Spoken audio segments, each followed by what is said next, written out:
This isn't just a podcast, it's a movement. The Middle Ground Mike is fighting for truth and unity. Subscribe now or support us today. Links are in the notes. Stand with us. All right, everybody, welcome to the Middle Ground Mike. You know, we don't take sides. We're all about the truth. No left, no right, forward. We've got a good friend of the show here, Ron B. Ron, I really appreciate you coming back on. Joe, it's a pleasure. Our last episode, it did really well, and people enjoyed it. And I got a lot of feedback on from people sending messages through Buzzsprout, and Awesome. they really liked it. We talked last time a lot about the Ukraine Russia war. Something I kind of want to talk to you is my stance has kind of been, hey, keep our nose out, right, and let's try to let it play out. And I really appreciate that the president did try to do that, but now I don't know about you, but I seem to have noticed a shift to where President Trump now is going a little bit more towards, all right, now we're going to arm Ukraine because now he gave Putin the opportunity to try to come to the table. Putin thumbed his nose at him in so many ways. And, it's turning around. Well, I think the president gave him a chance to come to the peace table, and Putin decided just to take whatever he was given and drive it further into Ukraine. In other words, thank you very much, Mr. President. You seem to understand that I'm right, and so I'm just going to keep doing what I'm doing. When they met in Alaska, some called it the Moose Summit, the Moose Appeasement Summit, the Moose Munich, if you will. But at the same time, I think Trump was looking to find a way to end a terrible war. Well, if we were going to look at other conflicts where we tried to do something like that, I would think World War I would be a comparison, because Woodrow Wilson tried to, end war after the First World War by creating the League of Nations and that sort of thing. And when he came into World War I in 1917, it had already been going for 3 years. We lost 100,000 troops in that war.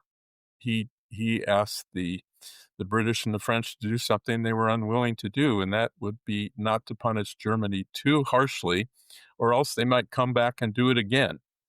And if you've lost a generation in a war of the trenches with Germans, you're going to make them pay, and they did make them pay reparations, but those reparations also created hyperinflation in Germany, which allowed another dictator to come to power and blame the Treaty of Versailles, right?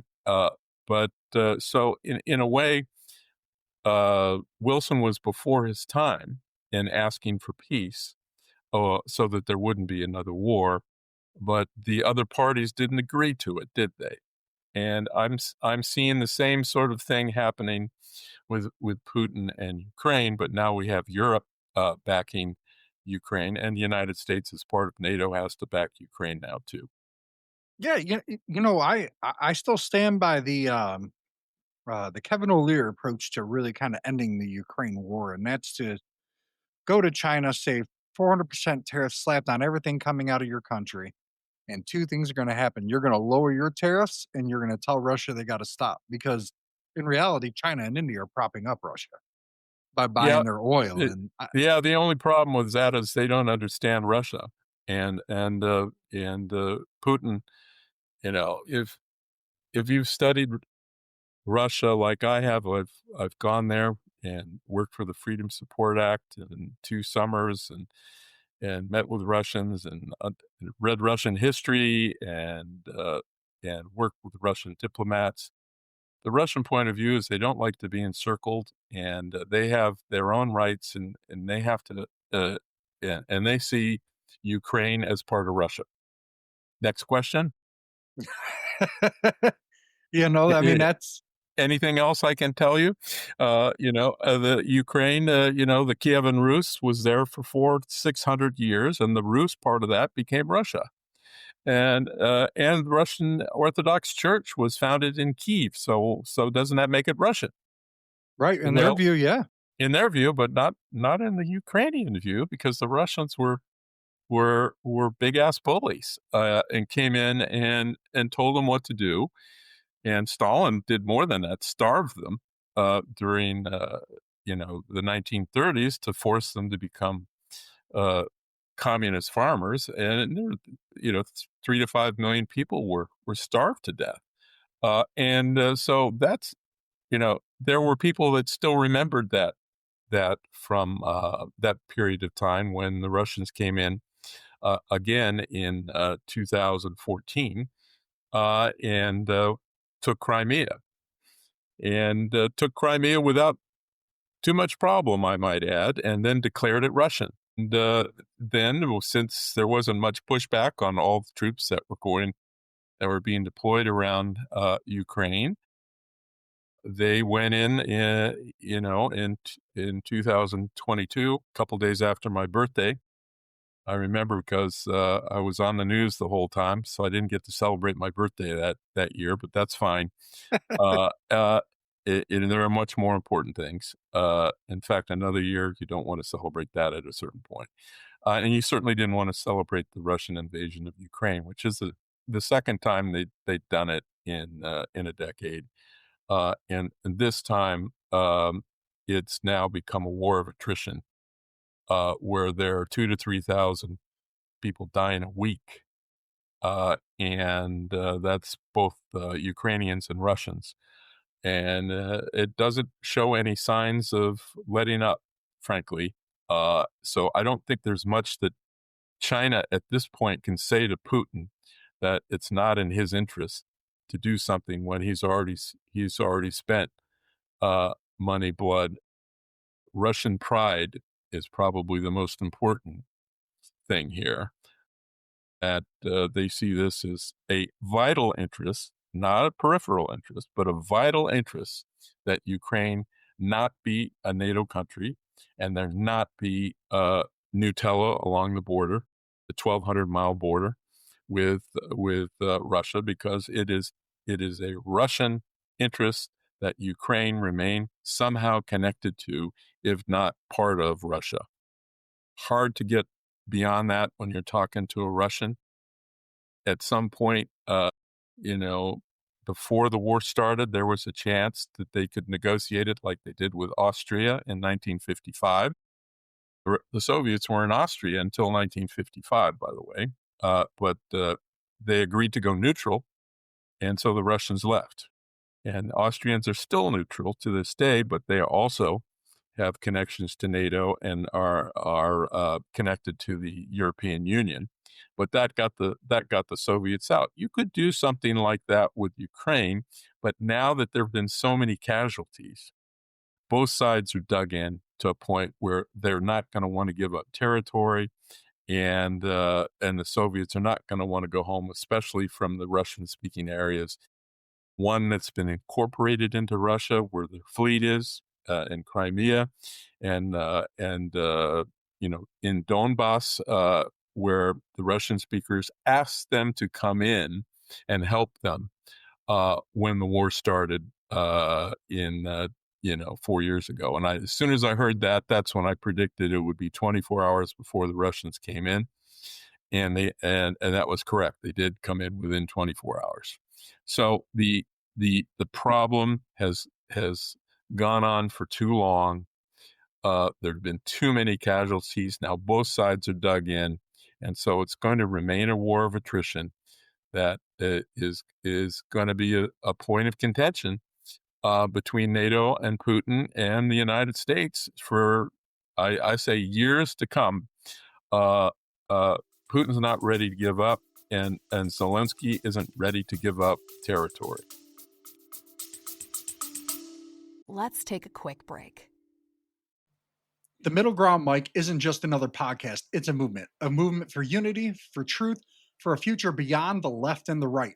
But movements don't grow without people willing to stand up. Subscribe now on Buzzsprout. Fuel this mission directly on PayPal.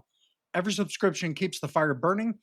The links are in the show notes. Be more than a listener. Be part of the Middle Ground.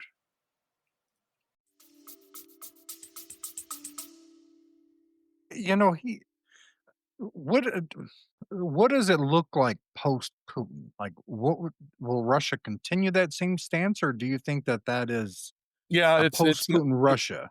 well, there are other people around him that think the same way. The military thinks the same way, and he has been well. He's been voted into office if you call it a vote. He gets rid of all his he gets rid of all of his opponents before they could even get to the ballot. And whether they're overseas or at home, he's guaranteed that he'll be in charge through 2036 at this point. And if he lives that long, he's 70 years old, but and the only thing he really has to worry about is catching a cold. He doesn't have to worry about midterm elections. Like, I get Ukraine's position on Crimea, right? But to me, it's like, okay, it's already essentially been annexed without officially being called that it's been annexed by the rest of the world. Can we use this as a starting point to go, okay, the Ukrainians pretty much don't have any say in there anymore, anyways. They haven't for what, 10 Mhm. years now. Do Well, we just for go, okay, much longer than that, I might add, the Russian fleet has been there for a very long time in Sebastopol. yeah, I mean, would that be a good way to And kind of get like a peace well, process started? it's their only warm water port now because the one they had in Syria was their second one, and that one's gone. So Crimea's they're not going to give it up, and to to I think you could use that as a bargaining chip. Okay, you got Crimea, but we have to have some rules where we can go back and forth and share water and all that kind of stuff.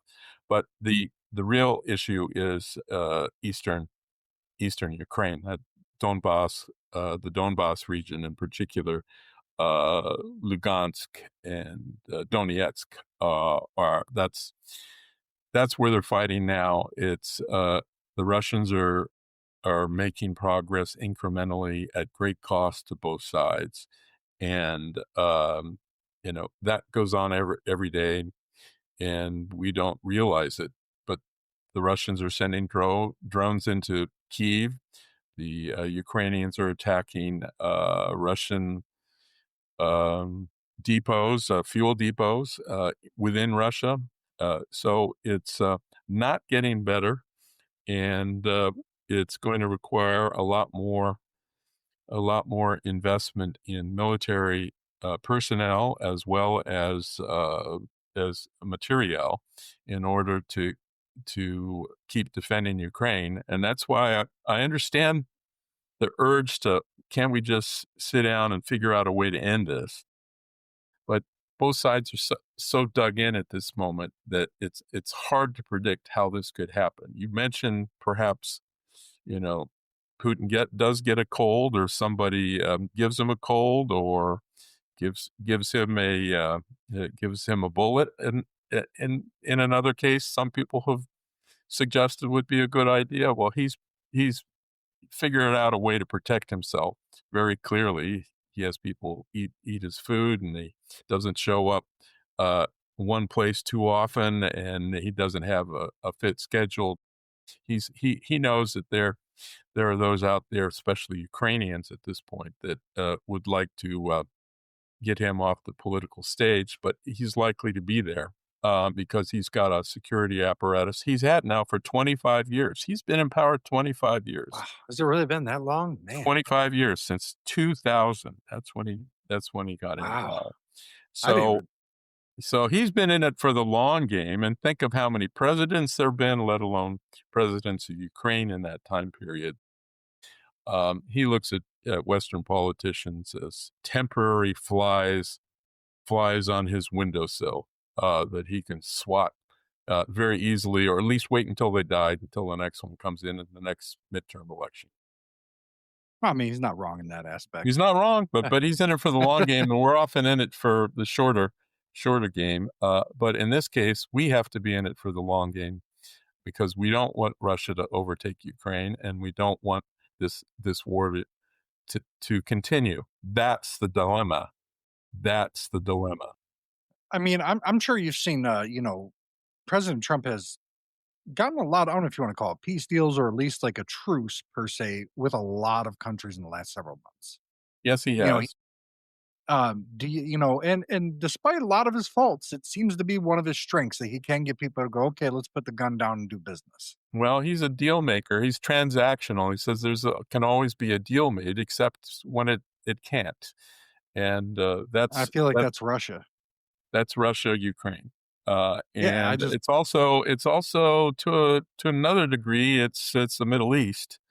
Um, uh, but uh, but he's had some success there with the Abraham Accords as well as this recent peace plan. But I'm still, as I said on TV the other night, he says, "Well, is this going to be peace in the Middle East?" And I said, "My heart is hopeful, but my head is real skeptical because this has happened before, where you'd have a glimmer of hope and then something else blows up, and it's usually a terrorist attack."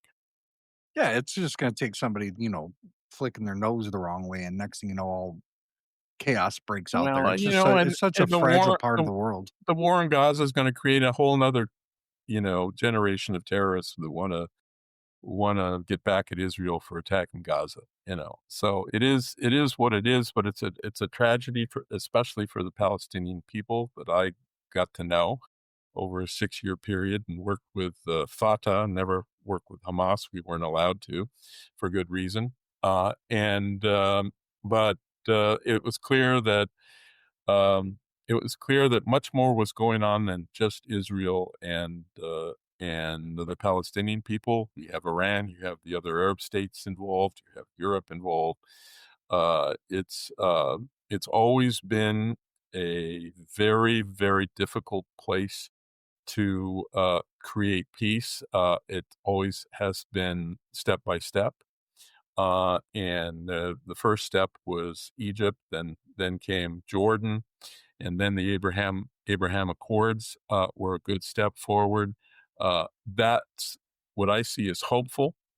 But we still have Iran, we still have the proxies that have not agreed to recognize Israel's right to exist, and that includes Hamas, Hezbollah, and the Houthis.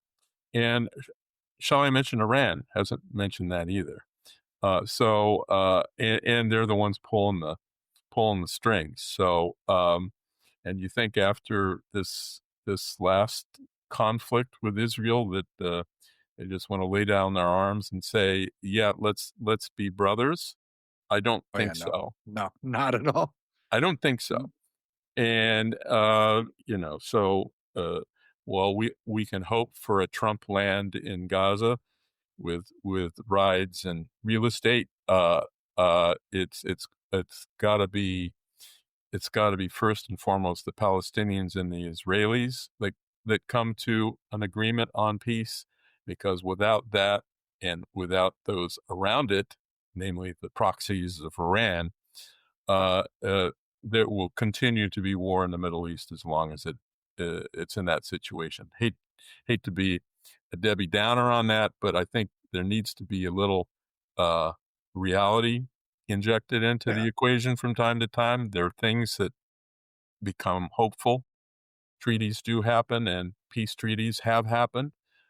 Abraham Accords, great idea. But you still have those who don't want to see that happen, and that's why I think the Gaza war started in the first place.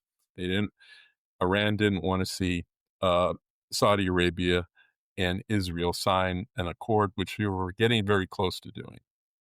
yeah, they were, and I remember, and this is one area where, and I don't know, like obviously the behind the scenes, but I remember Saudi Arabia becoming disillusioned with the Biden administration. I don't know their exact reasons behind it, but to the point where Saudi Arabia and Iran were starting to do some sort of joint military exercises to a degree. And, Yeah, and that I thought that I was like, I told my wife, I'm like, these 2 countries hate each other. And yeah. the fact that they're willing to stand next to each other and shoot guns it's not a good sign for us. Well, it it unraveled pretty quickly. Yeah. There's still you know, the ever since the Iran-Iraq war, 8 years between Sunnis and Shia, there's still a Sunni-Shia divide that is pretty immense.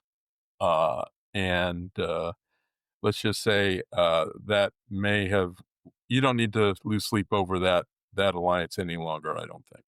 No, no, it's just at the time, and I don't necessarily blame the president himself. It was just like how they did things, kind of Yeah. pushed them into each other's arms, almost per se. And it was just like a. I felt that if it would have went too far, it would have been problematic for Yeah. us. Yeah. But Saudi Arabia seems to really like Donald Trump. Like they really seem to embrace him. Well, Especially the crown prince. they agreed to invest a lot of money in our AI centers as well as buy airplanes from us, which also helps our economy. And I think that uh, that's fine. That's fine and good. And if you have an economic relationship with a country, that normally moderates your relations with them. It did with China for a long time, and we don't have an economic relationship with Russia, be, and so it doesn't moderate our behavior with them. It moderated the European behavior because they bought oil and gas from them until recently, and in fact, Hungary still buys 60% of its oil and gas from Russia. And so that's a problem because they're in the European Union, they're in NATO, and there's an issue about asking folks not to buy Russian oil at the moment, and Hungary's at the forefront of that problem. I mean, well, we got a lot of oil in Canada. I'm sure they would love to sell it. Yeah, we have a lot here too. So, and especially natural gas. We're the Saudi Arabia of natural gas. Yeah, the other place that has an awful lot of oil and gas happens to be in South America, a country by the name of Venezuela, which is now also in Yes. the news for other reasons.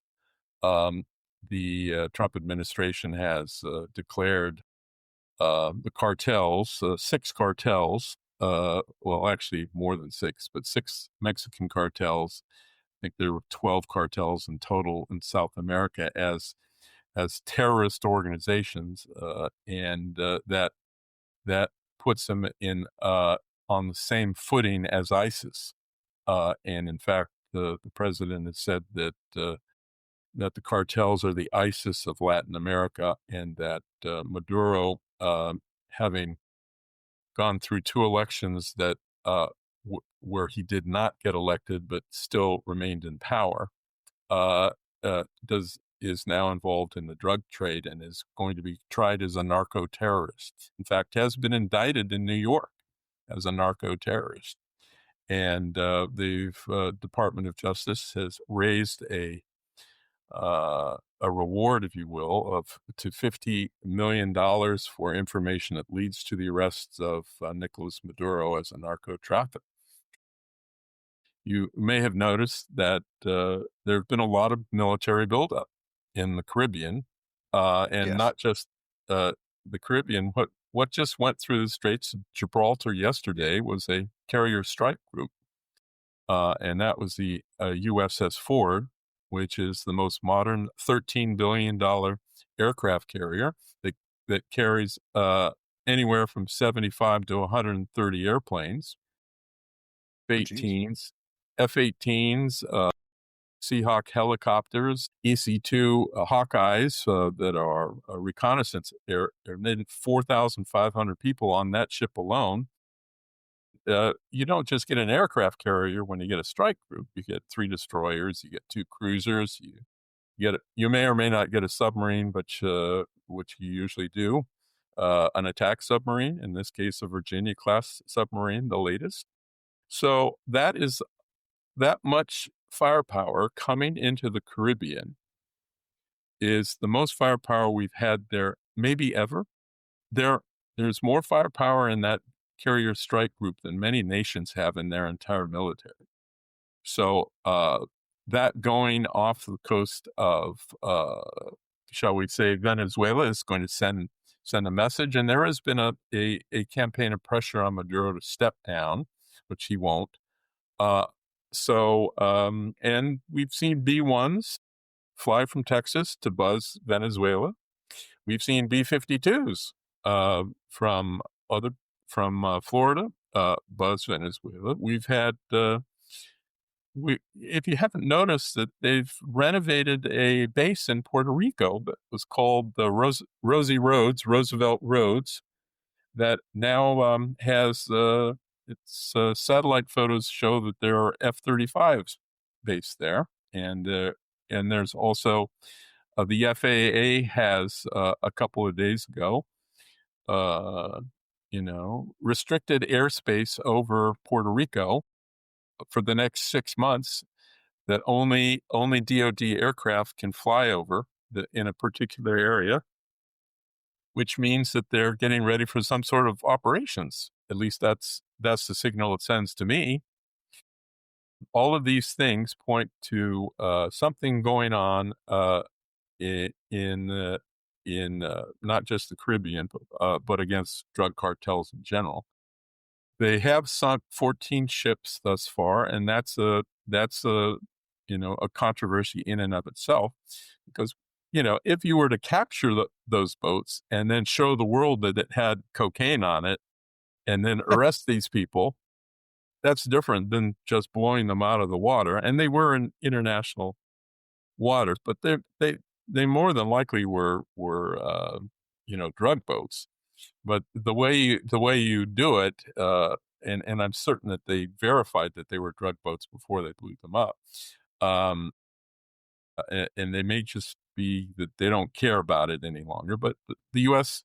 Congress cares about it, and they weren't informed of this new approach, and what the strategy is, and what the future strategy is, until a few weeks ago, and it had been planned for months. Um, well, we're talking about that, like that part with Venezuela. Let me pull my little note up here on that. Sure. Do. I don't know how I got lost. There we go. So, yeah, like you were talking about how he has lost 2 elections, hasn't, really left power like he should have. Right. Do you think that the United States has any plans of taking significant action to change it? Well, one would argue that sending all this military power into the region, and buzzing the coast, suggesting that he stepped down, and the president suggesting publicly that Maduro will not be in power much longer, tells me that something's in the works. Yeah, that's how I took it as well. I Yeah. definitely do you think that we'll have, I don't know if you wanna say it, global support on something like this? Well, you'll get the usual, those who support and those who do not, lining up depending on their alliances and the like. Uh, and Naturally. so Russia's already said, well, we'll send some missiles to protect you. That's more talk than anything else, because they've got their own problems that they're dealing with, and they don't they're not going to worry too much about Venezuela, other than the fact of saying something on the air, some sort of support. But I think folks will line up the way they always line up. There will be those in Latin America who dislike Maduro and see him as a threat to the region, and they'll support. There will be others who see this as a potential threat to them down the road, if there's going to be an intervention in one way, shape, or form. Doesn't have to be an invasion, by the way. It could be limited strikes on ports and military facilities and drug production facilities. But nonetheless, it's clear that some activity has been mentioned about intelligence agents going in to try and disrupt what's going on in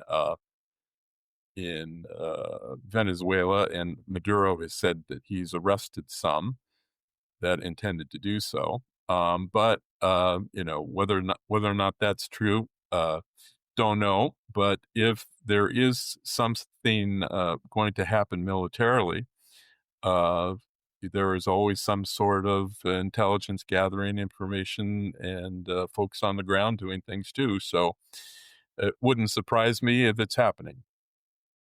No, that's it to me, it seems kind of like the inevitable, right? It seems like it's inevitably gonna happen. I Well, remember, was it Hugo Chavez that nationalized their oil, if I'm correct? Uncle Hugo, yes, Uncle Hugo nationalized their oil. In fact, Maduro was the vice president under Hugo Chavez and also foreign minister. So Wow. he took over after Chavez uh, left and has continued in the same traditions. See, now that part I did not know that part. So that is definitely very, very interesting that he was, the vice president there. Wow. Yeah, yeah, Um, at the end. how do you think, obviously, the great American question, right? When it comes to Venezuela and the Middle East, let's say we decide to enter Venezuela, any, any significance, right? How do you think that's gonna roil the markets, crude oil?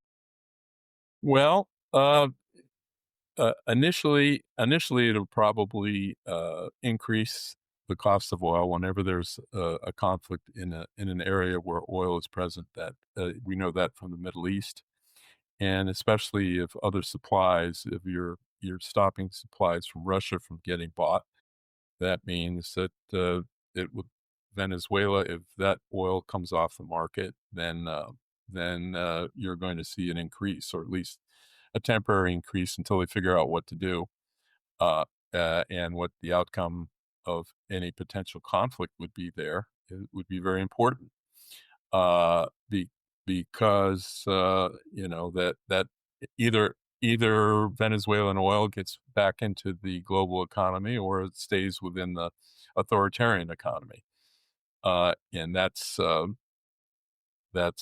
another issue.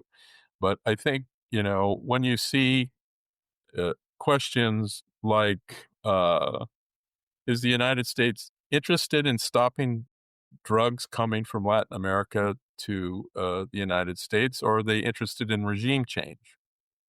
That's the big question, and I would say yes. I think it's yes to both with Trump. Yeah, I think it's yes to both with Trump, 'Cause and this is being used as a way to get to Maduro. yeah, I mean, the one thing about Trump is he's, especially when it comes to drugs and things like that, he's never once that I know of ever really flipped the script on how he views it. Right. He's been pretty, and I think, it's a pretty straightforward approach. He's definitely softened his stance on marijuana over the years, as the public has said, "Hey, we're in support of it." He's kind of been like, "Ah, I don't like it, but I'm not gonna make it a point to come after it." Yeah, but the In issue here. of fentanyl and But yeah, cocaine and crack I and all of that is a different is a I different lost a brother to issue. fentanyl. Yeah. Oh, you You did. know, I'm so sorry to hear that. oh, no, I appreciate that my brother, he smoked pot, and I don't know who he got it from. Obviously, we'll probably never know, but, they found in the system, the only thing they found was beer, marijuana, and fentanyl. They didn't find Well, anything else, and they said it was such a minuscule amount yeah. that it had to have been something that he just got off of, whatever he was given, and it was like, man, Right. it was it was, that was probably the first time that ever me personally had to deal with the fentanyl crisis, you know what I mean? So it's, Yeah, well, it you know does become personal if someone in your family dies from it, and unfortunately, so many families have had this experience that it's time we woke up to it. And here in San Diego, where I live, it's a huge issue too. Lots of people have died, and lots of young people have died, unknowing that whatever they were buying was laced with this stuff. And it could be the marijuana, could be the pills, could be any number of forms. And so it's clear that drugs are killing Americans, and that this is being used, and some agree with it, some do not, as a way to go after drug dealers as well as countries that are embedded in the drug trafficking business. And now Maduro has gotten in this administration's sights. They were recognized as the illegitimate government by the Biden administration during the last election in 2019. That's consistent. We don't recognize Maduro as a legitimate government, and there should be another government there. But what's different is we're really now to associate him as a narco terrorism, which allows for more action to be taken on a military front than was before. Yeah, yeah. I mean, it's well, I don't want to say like pretty easy because that's definitely not the way I'm trying to say it. It's Yeah. been pretty the opposition of Venezuela, especially when our country has got I don't know my whole life I can think of we have not been really allies with the since Hugo Chavez. I don't really know too much about it beforehand. Beforehand, it was okay. Before that, it was okay. We did a lot of uh, oil business. Citgo was, Venezuelan oil, and what have you. But we haven't had much of a relationship because they've been associated with Iran and with China and with Russia and Cuba, and so they've fallen into the communist camp since Hugo Chavez, and that's number one. And then number two, with others providing arms to Venezuela, including Iran, Russia, and China, that you can invoke the Monroe Doctrine and say, "Hey, wait a minute, you guys shouldn't be messing around in our backyard." So that would have been used during a different era, but it could still be used today. And the real issue is that drugs are killing Americans, and so this is going to be used as a justification, and rightly so in some circles, to to go after those that are trafficking drugs, and that includes countries that allow it to happen. Yeah, no. Do you think Mexico will end up getting involved in this? Oh, Mexico's involved in this already because the Sinaloa cartel works with the Cartel de las Solas, which is the Venezuelan cartel that ships over 500 tons of cocaine to the United States and Europe every year. So they work together. Okay, now that part, wow, I did not realize. I knew that they had links, but I guess I didn't realize it was like that. I mean, you've seen on pretty much anywhere if you pick up any kind of news that our government has been I want to say attacking, right, but bombing what they call cartel boats, however you'd like to Yeah, word it. they're speedboats with drugs on them, and well, this is not the first time this has happened. I might add, in the 1980s, there was an international war on drugs that the Reagan administration also participated in, and there were military assets that were used to go after drug cartels and boats even. Uh, so it's not new, but you know, uh, it was a little different. It was a little different then, and Trump is being a much more cagey about it in his second term about it. He's not showing his cards to the Senate as he's supposed to inform the Senate about what he's doing. And they just recently heard about the legal justification for attacking drug boats in international waters, and only within the last few weeks. So he's taken a different approach this time, but he's being very clear that, and and all the signals say to me that if you're going to send all of this military power down there, that uh, in order to save face, either Maduro has to step down or you got to do something. And so that says to me that something is likely to happen.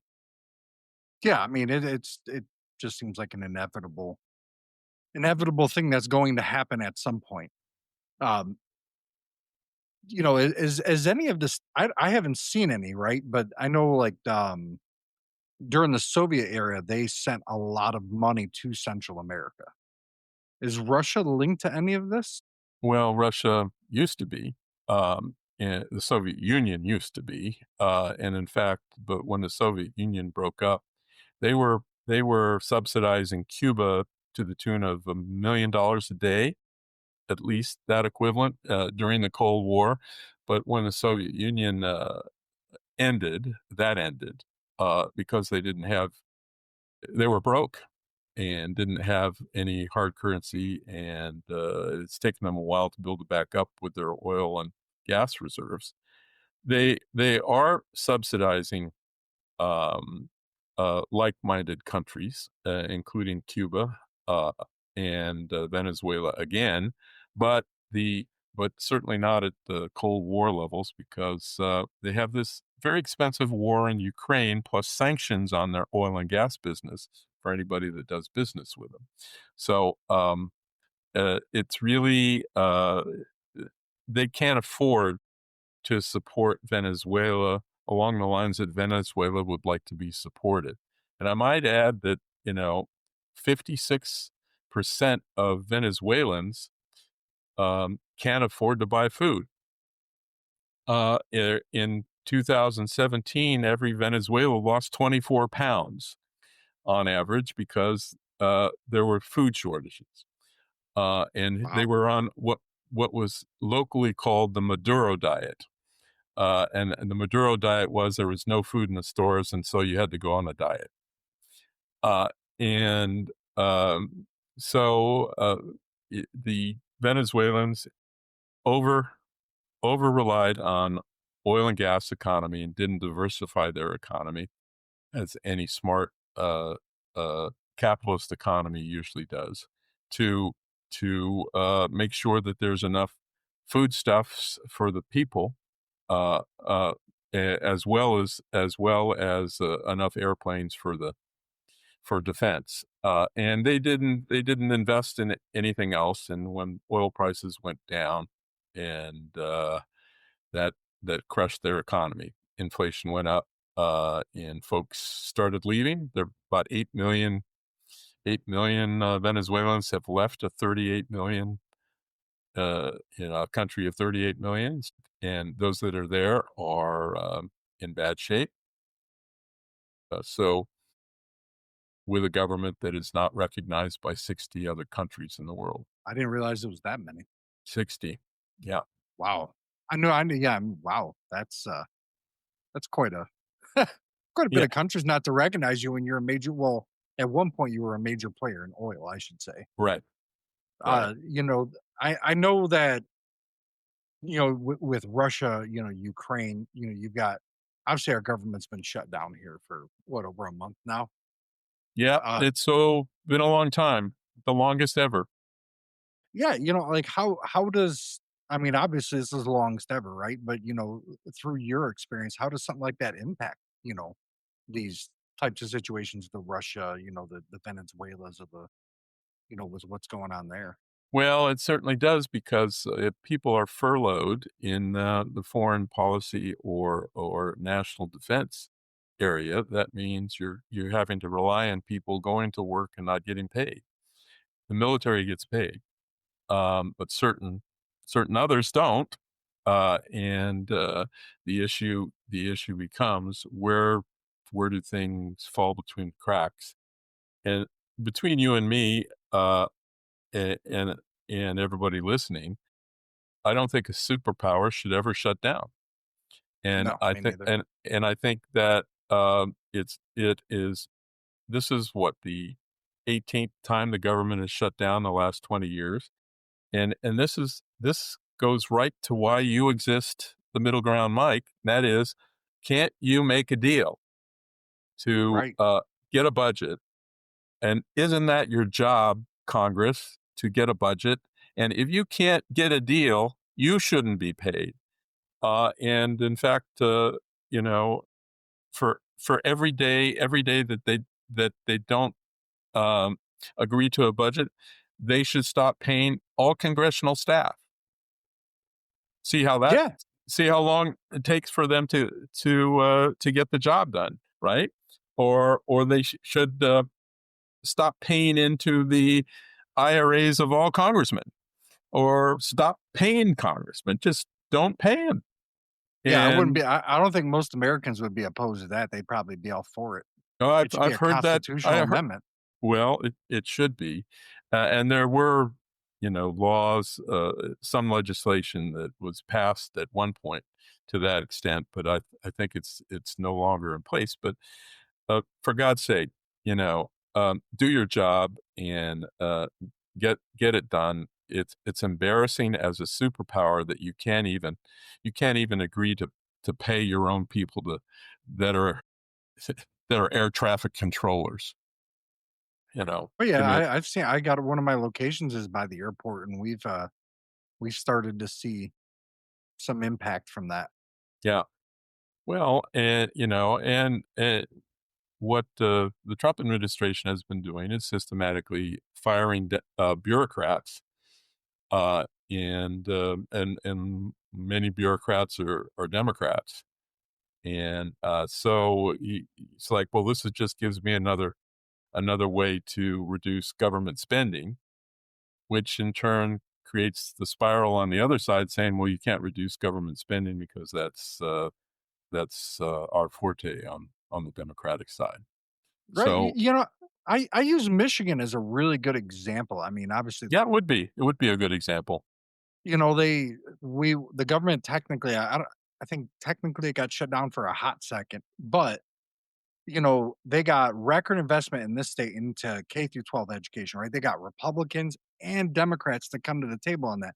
At Hmm. the federal level, that would just never happen. Like No, it would just be taboo. But here they went, okay, I didn't agree with them raising the gas tax. I get why they did. To me, I would have not been okay with that. But they got a majority of the money that they're getting for the roads on top of it from the marijuana tax here. yeah, And where I'm okay with that is I'm sure this. A lot of younger people don't. Is they used to call them sin taxes, right? right. I'm okay with the sin tax because you make a choice to buy that. You don't have to have it to live. You That's don't have right. to have it to put food in. So, hey, you want to raise sin taxes? Go for it all you want. Do whatever you feel, you need to do. But they did that. They got, special needs funded in the state. They got, obviously the K through 12. If I believe you have to have like a Are you telling 3.0 me that? GPA. Are you telling me that they compromised? Yeah. In I other words, mean, you mean they met somewhere in the middle? Oh my yeah, god! Oh my god! right. What a concept! Right, and they did it here, yeah, there's a little bit of mudslinging, but you could tell that it was more political posturing than it Yeah, was hate. Like, to me, at least I think that I can tell the difference between when a politician's trying to be vile about something or they're just yeah, posturing. yeah, yeah. And in certain ones, they posture, they'll say, "Well, it's the Democrats, but if they give me a call later this evening, we'll talk about it." Yeah, well, That's that's the way posturing. it used to work, and I was a youngin in my 20s when I worked in the Pentagon for the Reagan administration, but everybody knew that at the end of the day he would go over to the Irish Times and have a beer with Tip O'Neill, the Speaker of the House, Democratic Speaker of the House, and they'd get deals done there. Yeah, and that's They how it should compromise, work. yeah, and you know they may say something publicly about you're this and that, but never got in the way of them getting a couple of things done that required compromise. And I just don't see that spirit alive, if alive at all, in the current Congress. No, and I've really advocated towards more of on a lot of issues, a state control, because the states still have to, with the exception of no pun intended where you live, most states have to balance their budget. They have to, Mhm. it's part, I don't know how California works, but I know the vast majority do, especially here in Michigan. Well, They can't operate unless they we balance used it. to. Now we're in a huge deficit. But we used to Yeah. balance it. Michigan, ever since Rick Snyder here, the Michigan has done a pretty good job of managing its money. Mhm.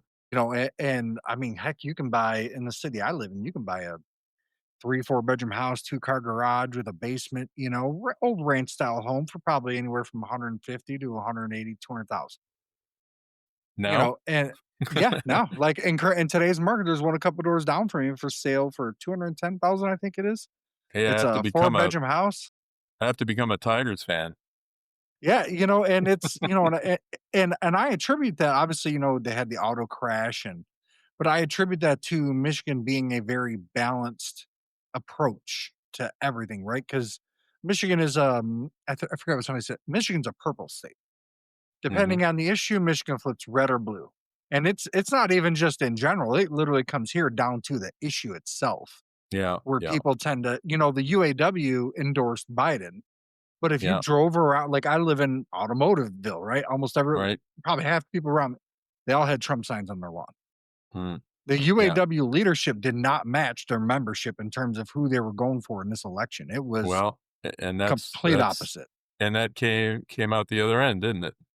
Yeah, it, And it was it was very surprising. You would have not guessed it, but a lot of people here they felt, the tariffs do hurt to a point, but people here they seen what happened when we had pretty much open trade with China and to a degree, right? yeah, It gutted everything. So they're kind of like, well, yeah, we got to do something about it because everybody else has just paid us lip service, right. and he's the one that's crazy enough to do it.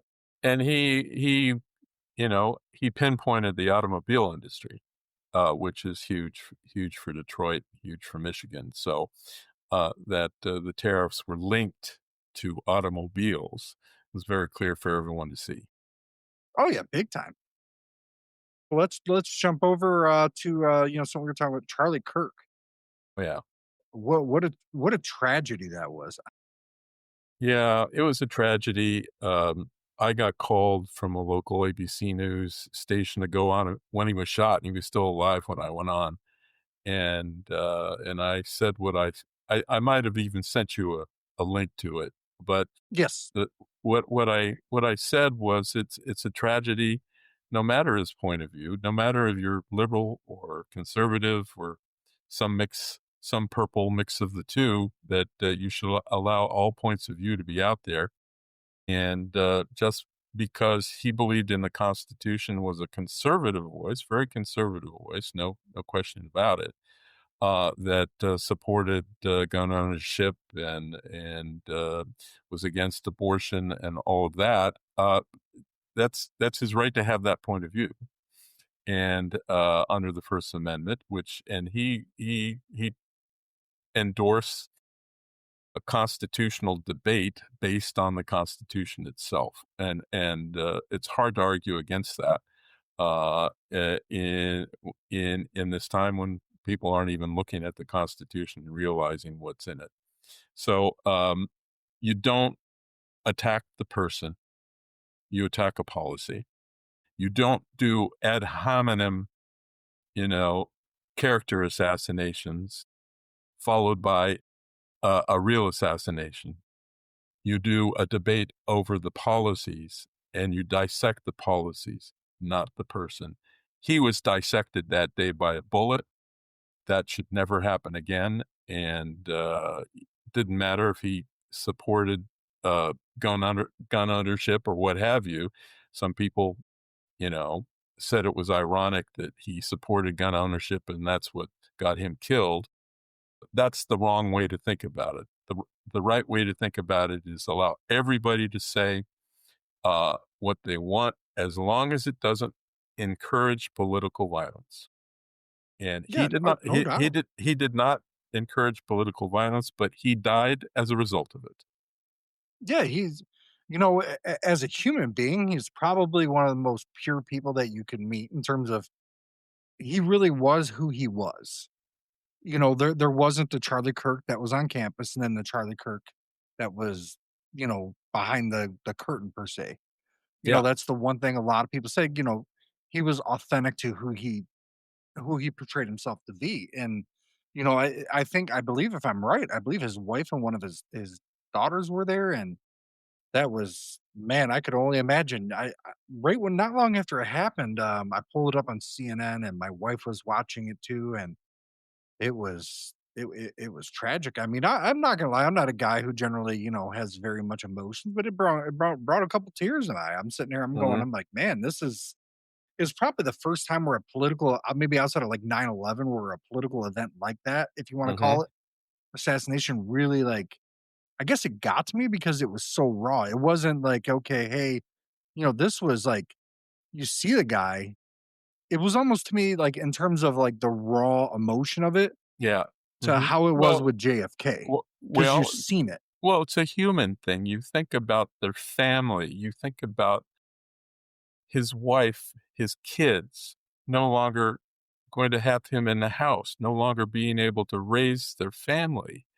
And that to me is a tragedy no matter what your point of view is, no matter where you come from, no matter if you're left or right. And that's if you have a human, if you have a sense of humanity, one piece of DNA within you that is a sense of humanity, you should feel for someone's family if something like that happens to the head of the family. And it was a tragedy, and it was also a warning.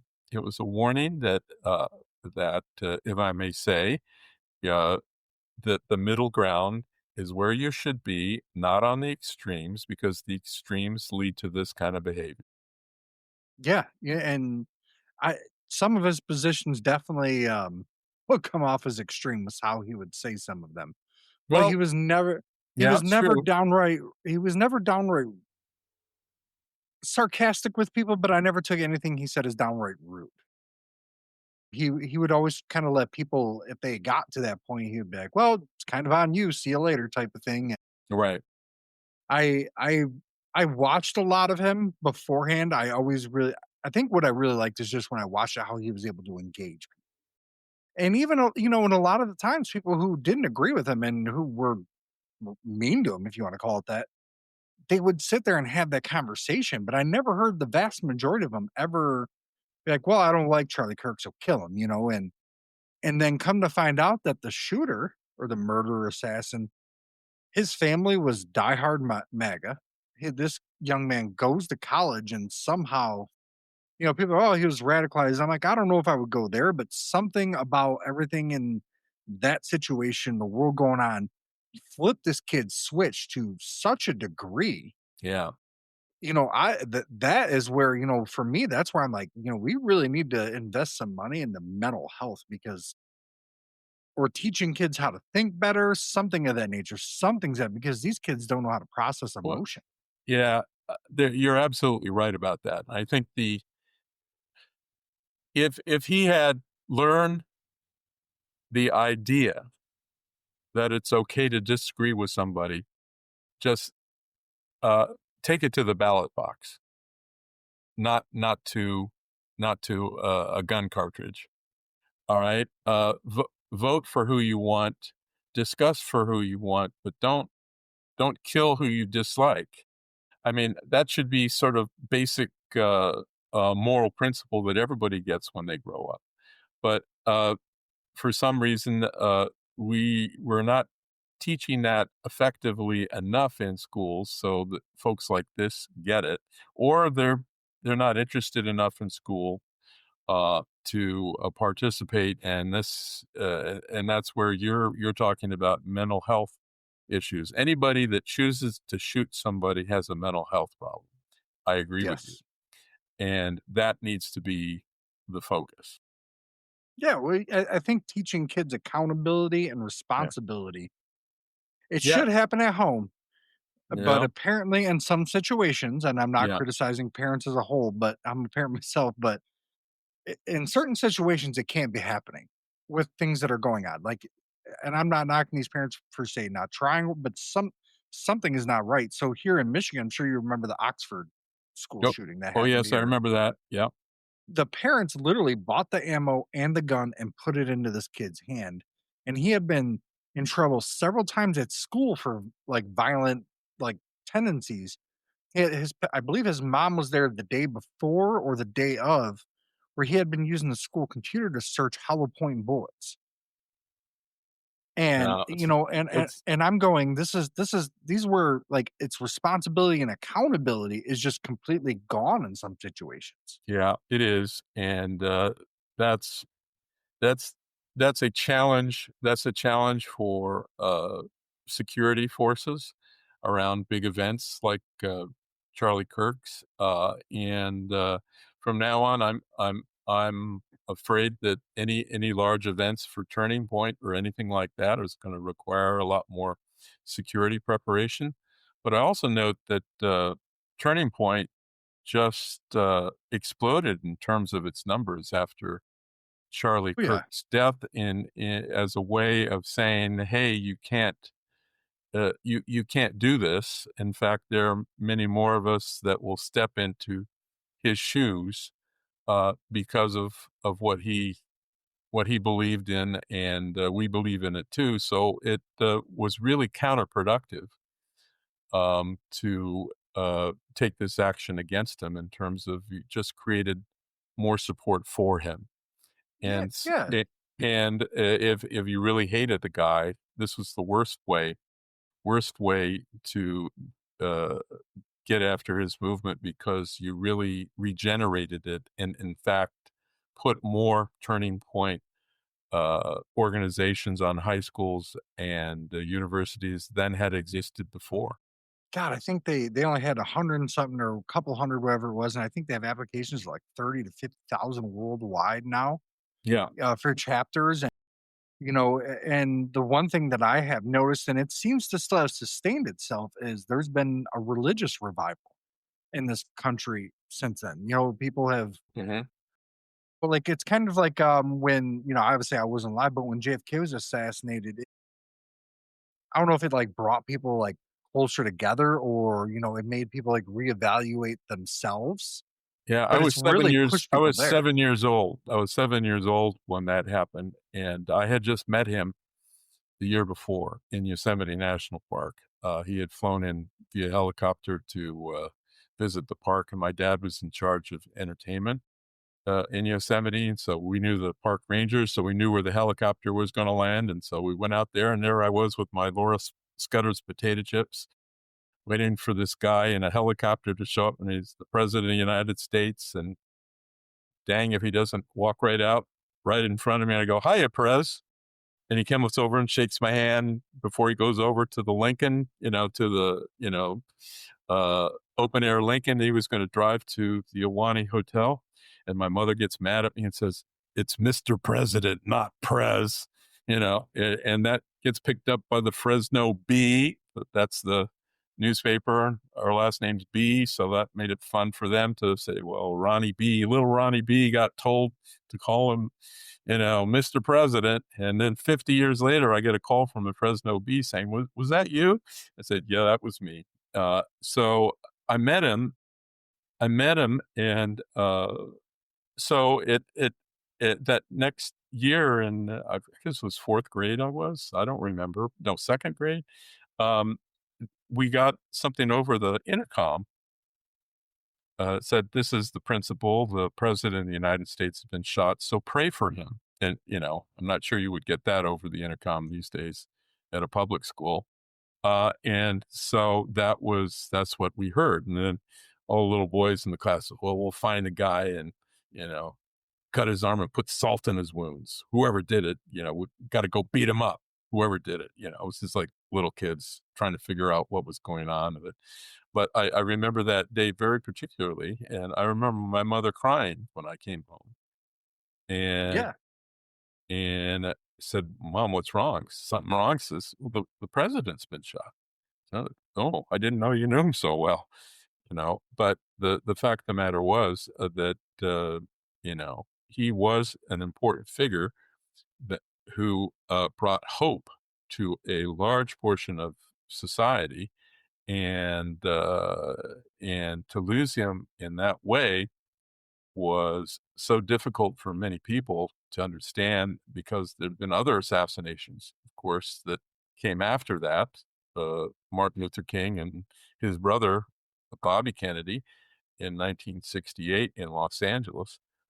So the impact on the body politic's important, and I was somewhat surprised by the impact of the Kirk assassination, but it follows a pattern that you create martyrs out of those you kill, and in this case, they didn't kill him; they just killed the body that expressed his point of view, not the soul that continues on in the organization that continues to prosper.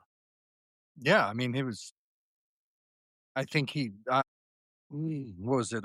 Yale did a poll recently, and Gen Z, 18 to 21, Hmm.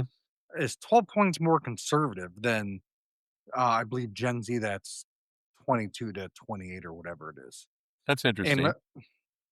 they attributed a lot to the COVID slash the Biden years, a lot of things that were going on Yeah, during then. And, and then you have the Charlie Kirk situation happening.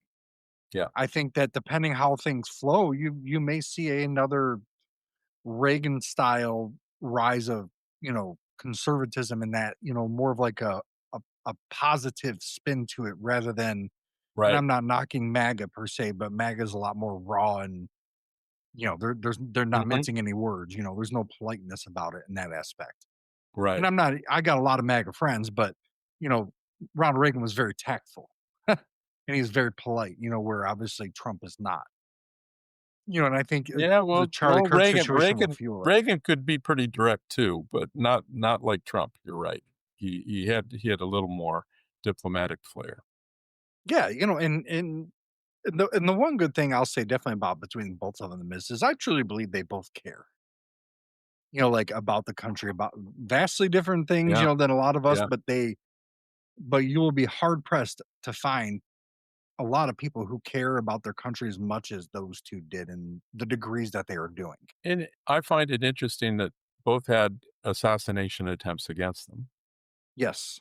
and one was John Hinckley at the Hilton Hotel in Washington, D.C. in 1980, I think it was, 81. And Reagan took away from that. I went to his library uh, up in Loma Linda. There is a whole section about the assassination attempt. And what he took away was from that was that he thought that he needed, since he survived that, that he needed to be a peacemaker in his second term. Wow. And that led to him negotiating the intermediate nuclear force treaty with Gorbachev, which I was involved in, and very important treaty, which has since been negated by Putin and also the United States because Putin uh, started testing intermediate nuclear forces again. But I find it interesting that this may have also affected President Trump in the same way, namely that he survived two assassination attempts, so he uh, wants will want to be remembered for trying to make peace in a variety of places, including in the places which most people think are impossible: Ukraine and Russia and the Middle East. Middle East is getting a little closer, but time will tell. But still, in other places, he has created peace where he could, and I think that may have come from these assassination attempts where they were spared and they figured they're here for another purpose that must mean use their power for good somehow. And I'm hoping that's the case, and I know it was the case with Reagan, and I suggest it might be with Trump. I encourage people to read the Ronald Reagan Diaries. I read that Mm. book. Yeah. And you learn a lot about not just necessarily the president, but you learn a lot about who he was Hmm. and what went through his mind and what was in his heart. Yeah. And I gained a whole new level of respect for him after I read those. Like the how distraught he was over Challenger, Oh yeah. the explosion. Like Yeah. I believe in the book, he was obviously older, but he didn't sleep for like 2 days. Yeah. I'm a younger man than he was in 2 days. Me not sleeping, I'm gonna be delirious. Like I probably won't even know what year it is at by that point. You're right. Yeah, and So but then you look at President Trump, and I forgot who it was. Somebody they were like, yeah, I had been saying something, and the president he texted me at 1 o'clock in the morning and asked me what I thought about this policy, and then he was on TV at 6:30 in the morning doing a press conference. And does this man ever sleep? And one thing I've heard about Donald Trump is he only sleeps 4 to 5 hours a day max. well, if you've studied the presidency as I have during crises and things of that nature, remember, as commander in chief, he's the CEO of the economy. He's in charge of, of the budget. He's in uh, the the requirements of the president are enormous. Every morning at 7:15, he gets a presidential daily briefing, which is this thick and it's top secret. I've seen them from different administrations. Each page says, "Here's another threat to the United States. What do you want to do about it? Do you want to study it or do you want to give it to somebody else to do something about it?" And you have to sign every page that you've seen it. All right. And that's 55 to 155 pages of threats against the United States that you have to do over breakfast every morning. Jeez. Um, Woo! we don't realize the pressure that there is on every president in this office. And you see the photos, the before and after photos, of Yeah. baby George Bush and baby Barack Obama, and then 4 years later they look like they've aged 30 years. There's a reason for that, and that is because of those presidential daily briefs. That half the stuff that they do we can't even know about. We can't Right. even know about. Yeah, Barack Obama, I think he was probably the difference from when he got elected to when he left office Yeah, was probably one of the biggest transformations I had seen. I mean, he really looked like it hit him hard. right. Like, more so than Bill Clinton a little bit, but it really hit Obama to the core. Yeah, well, and it does most presidents actually, and it's because of the pressures that they have to go through on a daily basis, and the decisions they have to make on a daily basis. Not just let's think about it or study it or look backward and call it history, but they have to make decisions on a daily basis that are going to affect people's lives, and you can't be right on all of them, and but you have to make them. And so it's a job I don't think most people understand uh, how complex it is and how trying it is. But at the same time, everybody thinks of it as this glorified position that you really have to have a humongous ego to want to ever do it in the first place, because look what you put your families through, let alone yourself. In order to do something you don't really need to do if you're President Trump. He's a millionaire many times over. He gives his salary away every month to one part of the government or a charity. And so did Kennedy, by the way. Kennedy did that too. There are Oh, that only part I did not know. Yeah, Kennedy did that too. There are only two or three that did, but those he was one that did. And so they're doing it for another reason. And I don't think it's just ego. You have to love the country in order to give give part of your well-being to the country, and you certainly do that if you're president of the United States over a 4 or an 8-year period. No, I mean, it's what was it? God, what was that famous? I don't know why I'm just drawing a blank on it. Whatever that person was, I don't know, 10, 20, 30 years ago that used to say, well, if you use this cream or whatever, you can end the aging process slowly but surely. Oh, they It was do. They kind of have them like, today too. They have yeah, them out there today too. it was Yeah, it was one of those big infomercials. I yeah, can't remember which one. There's always been so many of them over the years. yeah. I mean, good grief. I'm gonna start myself an infomercial here soon. I'm just kidding. Well, the middle ground, face cream, we'll call it. Yeah. It won't Yeah, it make won't make you yourself young, younger. but Make yourself younger, and don't go to the extremes. hey, there you go, there you go. That'd probably sell you. Yeah, Maybe get a Billy Mays recording for you, but wait, there's more. Yeah, why not? I seen a picture on Facebook. People still go to that man's grave and leave him flowers, and people are still very, very emotionally attached to his Yeah, way of selling things. yeah. Like, Well, he was an American icon and didn't even realize it. well, it's funny how people do get attached. It can be people like that can be politicians. It can be rock stars.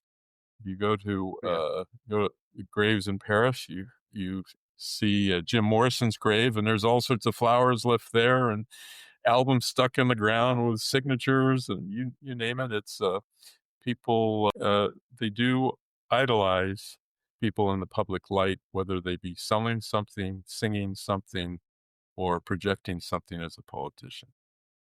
Yeah, no, it's I mean, you can't really deny that. Right. Uh, you know, Ron, I really appreciate you coming on today. We Sure. definitely covered a lot, especially with the Venezuela. I did not I think realize that I he was I the think that was vice president. important.